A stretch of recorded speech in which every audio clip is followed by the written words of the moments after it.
সুপ্রভাত সবাইকে। অন্তরার ডায়েরির নতুন একটি ব্লগে আপনাদের স্বাগত জানাই।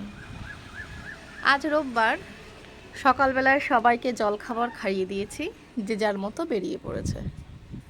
বাড়িতে এখন আমি একা আছি। ঘরগুলো ঘুরে ঘুরে আপনাদের সাথে একটু দেখাচ্ছি।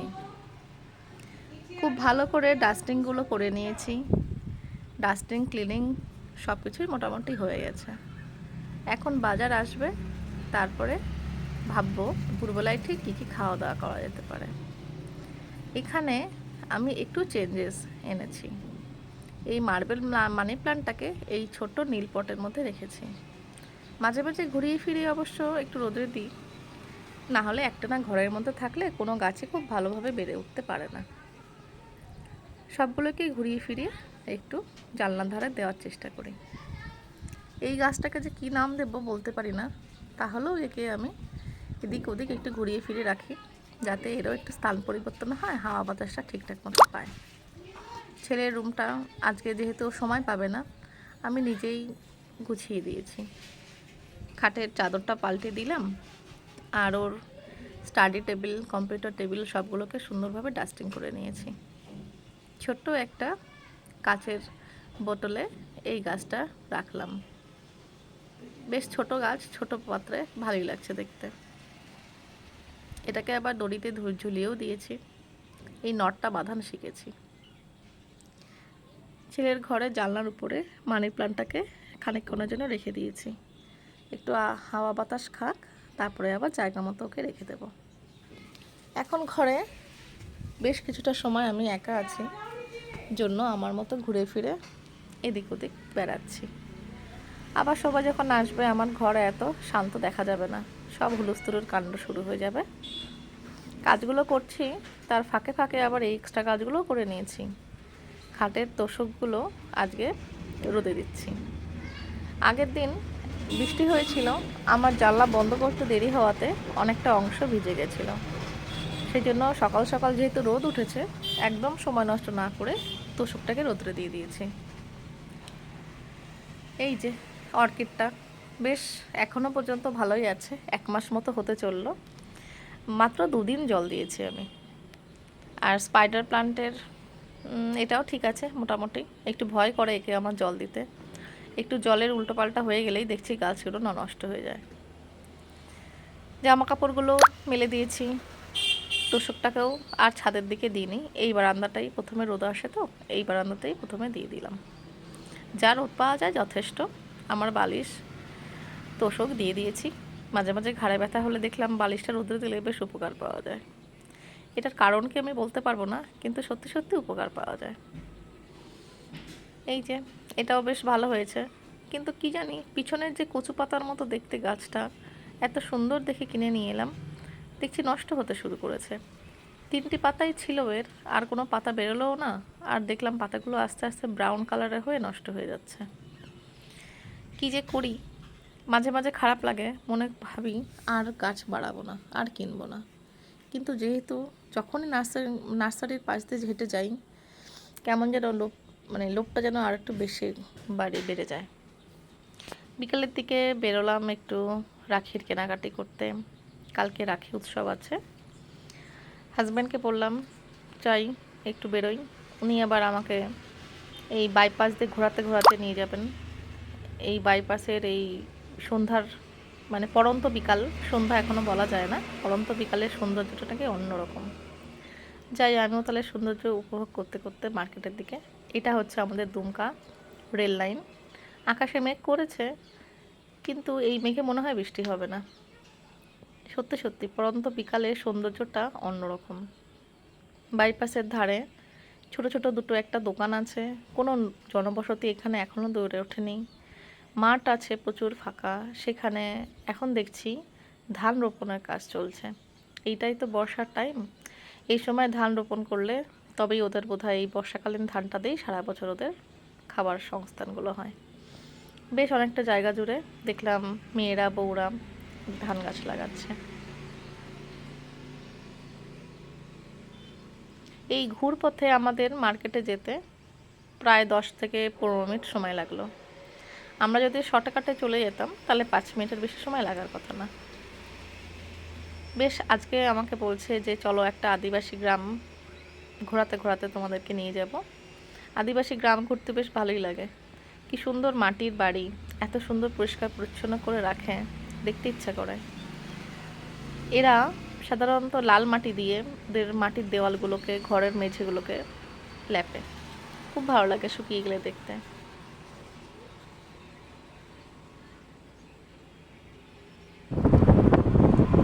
আদিবাসী গ্রামের মধ্যে দিয়ে আমরা চলে গেলাম মার্কেটের দিকে।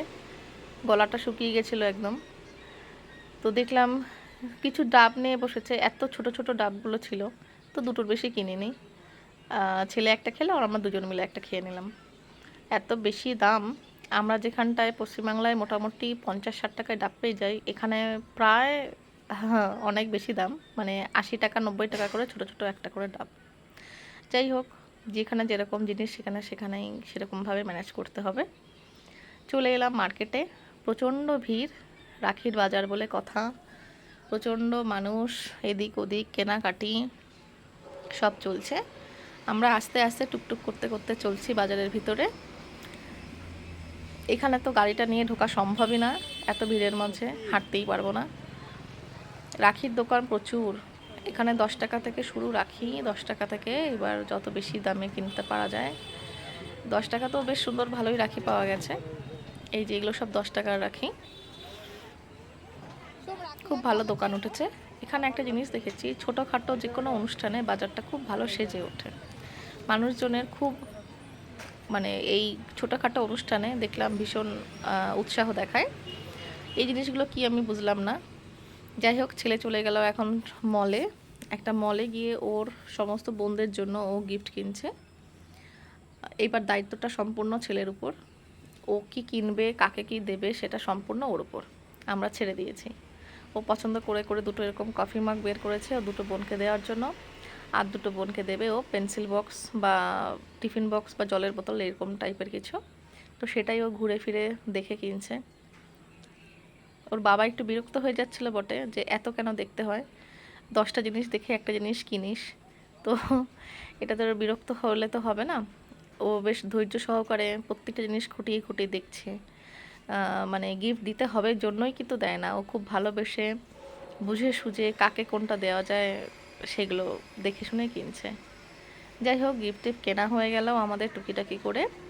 ফেরার পথে চলে গেলাম ছোট্ট একটা দোকানে, একটু খাওয়া দাওয়া করে বাড়ি। এটা হচ্ছে পরের দিন, মানে সোমবার, রাখি পূর্ণিমার দিন।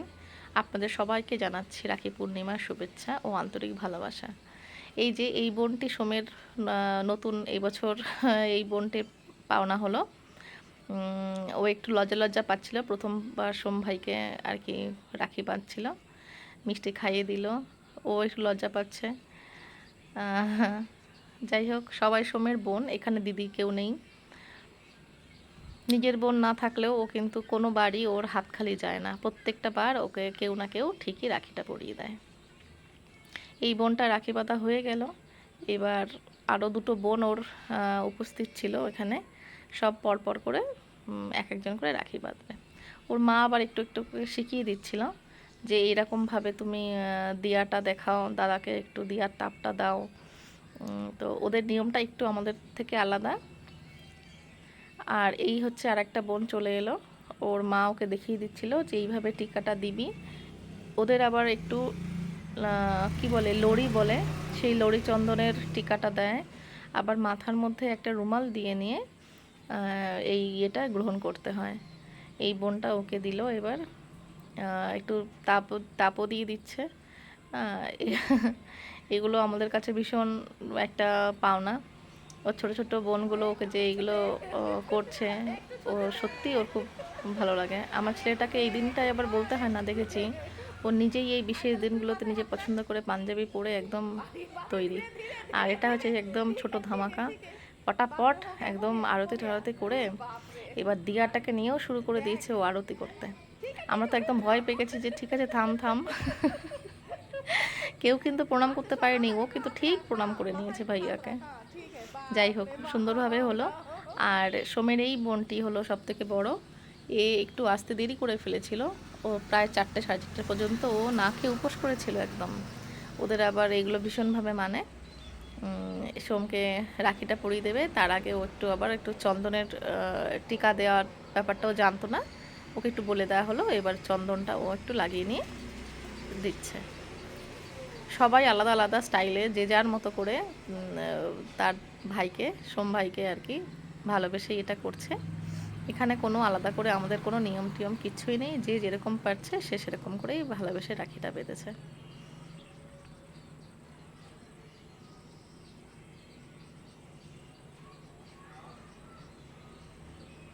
রাখিটা বাঁধা হয়ে গেলে পরে মিষ্টি খাওয়াবে। ও একটু ভাবছে যে কোনটা খাওয়াবো, যাই হোক এটাই আর কি বললো ওকে খাওয়াতে, তো এটাই ও খাওয়ালো। তারপরে খুব হাসি পাচ্ছিল, দুজনেই ভীষণ হাসছে। এবার ও একটা চকলেটও খাওয়াবে। এবার ওর মা বলছিল তুই চকলেটটা ওর হাতে দিয়ে দে, সোমভাই তো মিষ্টি খাচ্ছে তারপরে নয় খাবে। তো ওর হবে না, ও চকলেটটা সোমভাইকে খাওয়াবে। এটা করতে করতে দুজনেই ভীষণ হাসছে। আমরাও একটু মজা করে করে পিছন থেকে কমেন্ট করছিলাম। তো যাই হোক, চকলেটটা ওকে খাওয়ালো, আবার জলও খাওয়াবে, জলটাও ওকে খাওয়াতে হবে। আর ছেলেটা আবার বলছে যে না এখন আমি জল খাবো না, না না তাও তোকে জলটা খেতে হবে, এটা ওর নিয়ম। সে নিয়ম রক্ষা করে সে ছেলেটা জলটাও খেলো। যাই হোক, খুব ভালো করে এই রাখির দিনটা আমরা পালন করলাম, ছেলেটা ভীষণ খুশি। আজকে তাহলে ভিডিওটা এখানে শেষ করছি। ভালো লাগলে অবশ্যই একটা লাইক